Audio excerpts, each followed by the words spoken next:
বিশ্ববিদ্যালয়ের উপাচার্য এবং উপ উপাচার্যকে দায়িত্ব থেকে অব্যাহতি প্রদানের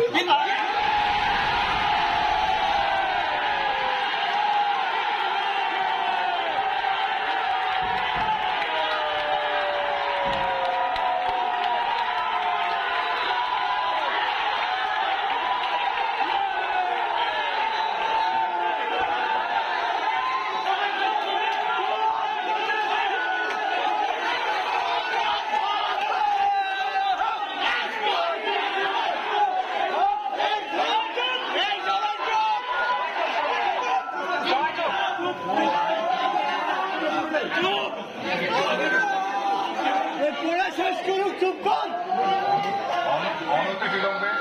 একটি সার্চ কমিটি গঠনের মাধ্যমে এই দুটি পদে নতুন নিয়োগ প্রদান করা হবে।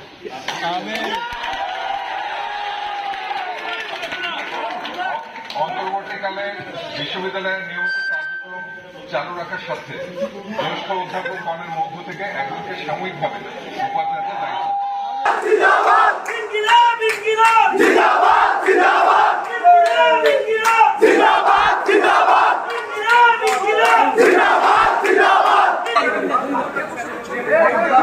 ঠিক আছে সেরা